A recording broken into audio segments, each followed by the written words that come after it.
نحمده ونصلی علی رسول الکریم اما بعد۔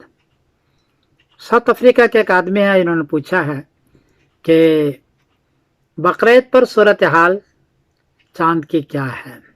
جواباً عرض ہے کہ 10 جولائی بروز سنیچر کو ڈربن میں چاند کی اونچائی ہے 3 ڈگری، کیپ ٹاؤن میں چاند کی اونچائی ہے 3 ڈگری، جوہانسبرگ میں چاند کی اونچائی ہے 3 ڈگری، اور ساؤتھ افریقہ کا مغرب کے حصے میں ہے کانگو، وہاں چاند کی اونچائی ہے 6 ڈگری۔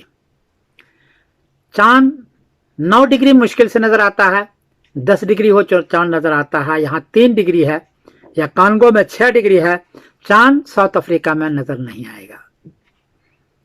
11 جولائی بروز اتوار کو ڈربن میں چاند کی اونچائی ہے 13 ڈگری، کیپ ٹاؤن میں چاند کی اونچائی ہے 12 ڈگری، جوہانسبرگ میں چاند کی اونچائی ہے 14 ڈگری، اور کانگو جو افریقہ کا مغربی حصہ ہے اس میں ہے 17 ڈگری۔ اس لیے 11 جولائی بروز اتوار کو ان لوگوں کو چاند نظر آئے گا، اور 12 جولائی بروز پیر کو ذی الحجہ کی پہلی تاریخ ہوگی، اور اس اعتبار سے 21 جولائی بروز بدھ کو ان حضرات کی بقرعید ہوگی، 21 جولائی بروز بدھ کو۔ لیکن ایک مشکل یہ ہے کہ سعودی عربیہ کا جو ام القری کیلنڈر ہے اس میں 11 جولائی بروز اتوار کو پہلی ذی الحجہ لکھی ہوئی ہے، اور یہ لوگ 20 جولائی بروز منگل کو بقرعید کر رہے ہیں۔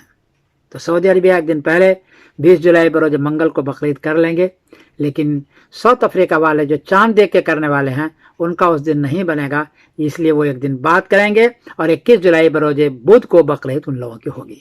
یہ صورتحال ہے انشاءاللہ العزیز۔ میں سمردن قاسم بول رہا ہوں مانچسٹر انگلینڈ سے۔ السلام علیکم ورحمۃ اللہ۔